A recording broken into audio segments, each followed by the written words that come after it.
Hello friends, myself Mrs. Neha Singh again welcomes you in my YouTube channel that's name is Make English Simple with Neha. So दोस्तों, today I have taken the chapter given in Learn Well Communicative English of class 5th and the name of the chapter is a page from Anne's diary and it is given on number 11. ये chapter 11 है. तो जैसा नाम से ही हमें मालूम चल रहा है कि अ पेज फ्रॉम एन्स डायरी, यहाँ पर एक एन नाम की बच्ची है जिसकी डायरी का एक पेज लिया गया है. तो चलिए देखते हैं हम किस तरीके से लेसन में आगे बढ़ना है.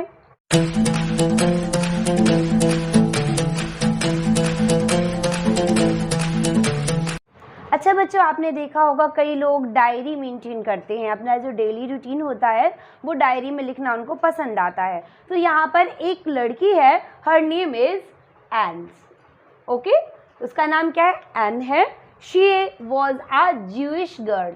अब आप कहेंगे मैम ज्यूइश क्या होता है? तो जैसे मुस्लिम्स होते हैं, क्रिश्चियन होते हैं, जैनीज़ होते हैं, बुद्धिस्ट होते हैं, वैसे ही जो ज्यू समुदाय, ज्यू कम्युनिटी के लोग होते हैं उनको कहा जाता है ज्यूइज्म. तो जो एन थी, she was a Jewish girl. वो कौन थी? ज्यूइश गर्ल थी and she was born in 1929. आपको याद रखना है, she was born in 1929 in Germany. कहाँ पर उसका जन्म हुआ था? जर्मनी में. Okay, and actually this 1929 it was the time of second world war.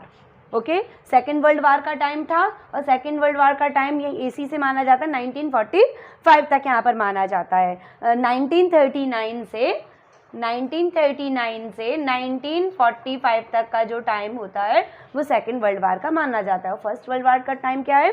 1914. Okay, ये फर्स्ट वर्ल्ड वार का पीरियड है. तो यहाँ पर हमें तीन चीज़ें मालूम चली हैं कि and she was a Jewish girl, she was born in 1929 in Germany and that was the time of second world war. जब सेकेंड वर्ल्ड वार चल रहा था उस टाइम पर she had to live in an attic. उसको एक attic का मतलब होता है एक गुफा पर में छुप करके उसको रहना पड़ा विद हर पेरेंट्स. 2 साल तक उसके लिए. कितने साल तक?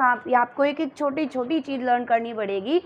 फॉर 2 years वो 2 साल तक अपने पेरेंट्स के साथ एक एटिक में छुप करके रही. लेकिन उसके बाद उनको ढूंढ निकाला गया and they were killed by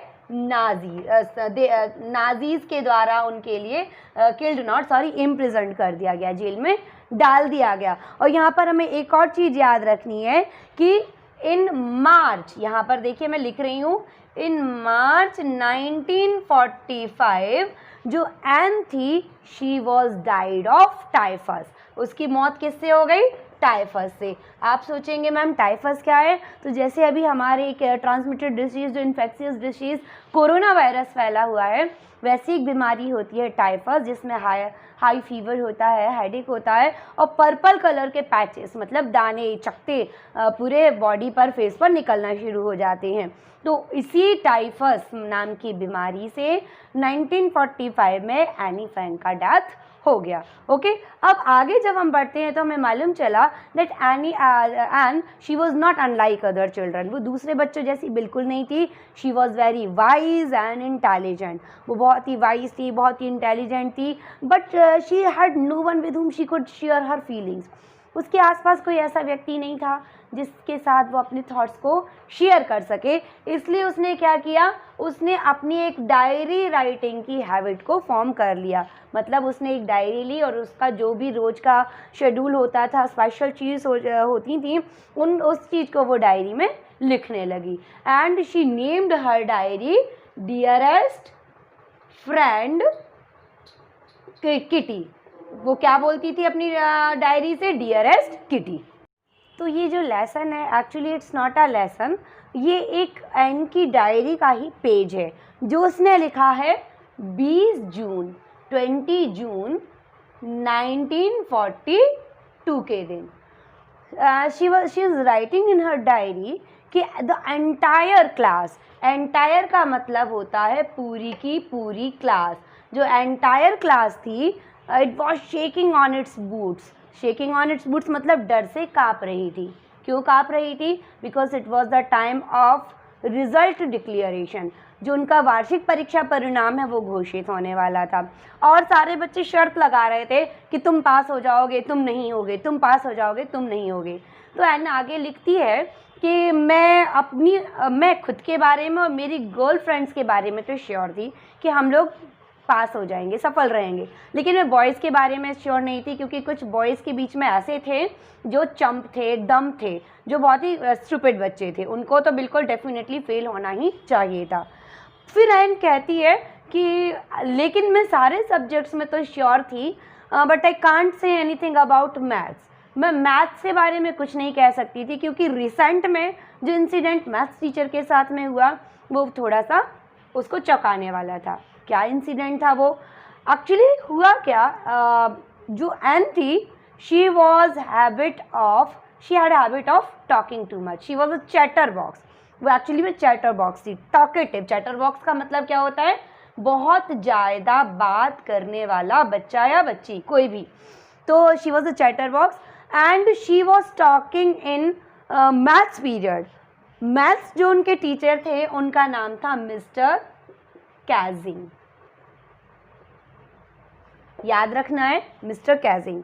उसके स्कूल में 9 टीचर्स थे जिसमें से 7 तो मैन थे और 2 विमेन टीचर थी।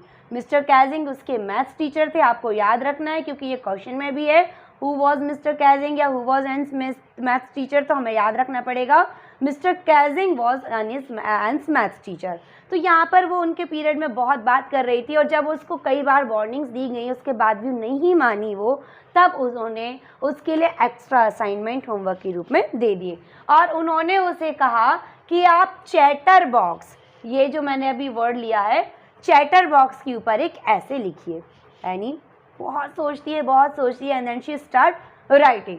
उसके बाद वो लिखती है और उस ऐसे में वो ये बताती है कि टू बी टॉकेटिव, मतलब टॉकेटिव होना या टॉकिंग जो एक्टिविटीज़ हैं, इट इज़ इनहेरिटेड। इनहेरिटेड का मतलब होता है उसमें उसकी मदर से वो आई हुई हैं, वो अनुवांशिक हैं, इसलिए उसकी मदर टॉक करती हैं बहुत ज़्यादा, इसलिए वो भी करती है। चलिए कुछ दिन तक सब ठीक चला, मिस्टर कैजिंग ने उससे कुछ नहीं कहा, लेकिन अगली बार फिर जब एन उनके पीरियड में वापस से 1-2 दिन बाद बात करते हुए पकड़ी गई तो अब उन्होंने कहा उससे कि quack quack quack sad mistress chatter box. अब उन्होंने दूसरा उसको टॉपिक दिया, quack quack quack sad Mrs chatter box. इसके ऊपर भी एन ने कोशिश की लिखने की। अब की बारी उसने क्या किया, अपनी फ्रेंड जिसका नाम था सन, उससे मदद ली और उस ऐसे को she wrote in a words form, मतलब एक पोयम के जैसे उसने उसको लिखा, जिसमें क्या बताया गया था कि there was a mother duck and father swan. Mother duck थी, फादर स्वान थे एंड दे हैड 5 डकलिंग्स और उनके 5 डकलिंग्स थे। तो डकलिंग्स जो थे वो इतना ज़्यादा शोर करते थे, क्वैक क्वैक करते रहते थे कि जो फादर स्वान था he bit them and he made them kill. उसने उनको काट लिया और उनको मार ही डाला। तो यहाँ पर जब उसने उस कविता को इस तरीके से पढ़ा कि पूरी क्लास में सब हंसने लगे, वो थोड़ा सा फ़नी वे में था। तो उसके बाद से मिस्टर कैजिंग ने उसको अलाउ कर दिया कि हाँ अब तुम क्लास में बात कर सकती हो। तो ये जो इंसिडेंट है वो हमारे सामने निकल के आया, जो एन ने अपनी एक डायरी के पेज में लिखा था। कब लिखा था? 20 जून 1942। उन्होंने रिस्पेक्टिवली एन को 3 एसेज लिखने दिए थे।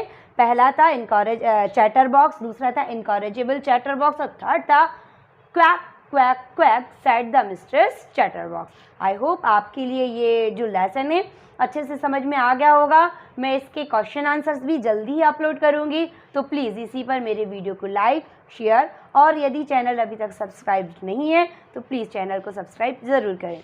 Bye bye.